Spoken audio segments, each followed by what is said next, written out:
Okay, so I'm just going to take these bits out gently and place them somewhere safe. Now, as well as doing the aluminium bits, I've also been doing some of the parts of the job, such as the electronics, but I will do a special little video clip there to help people with electronics. So the aluminium mesh, just pick these up. What I will do is I'll put them over by my router table, just so there's a bit more space. Just to split it in there. Right, while we're on this then, what I've tried to do here is I've already started to put in the LEDs as well while I was waiting for it to go off, and I'll do a special clip just to show you how to wire these circuits up. But as you can see, these are the LEDs. If we just show you quickly, the LEDs are, that's positive and negative, quite bright. But yeah, as you can probably see, they're ultralight. They won't run off a 9-volt battery. We'll put a resistor in, and it's probably going to be a 330 resistor, but they are quite bright. And just to show you, there's a little cover that we put into the top there, and I've just pushed the LEDs into the back, but I'll explain how all that would work when I've come to do it. But it's important that you actually keep doing other little bits and speed the process up as well. Let's go back to the drawing of it. Right, you can see what I've done now is I've actually put some very rough isopan on some of the areas there, ready to sand down. And the reason I've built up some areas is so it's easy to sand down. It's better to put too much on than too little, because then you have to go again with it. And I've also put some around the top. Now I'm going to sand this down quite quick, so it's probably going to take about 5 minutes. And normally I would have used a file, like I did with the rest of it.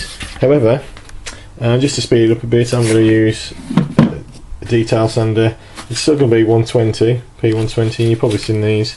Very useful to have when you're doing a lot of model making, just to place onto them.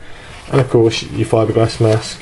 When I'm sanding down, I tend to use this type of mesh mask with the valves in, but rather than, if I just pop over to the other side, rather than my respirator for when I'm using a few more toxic stuff from there.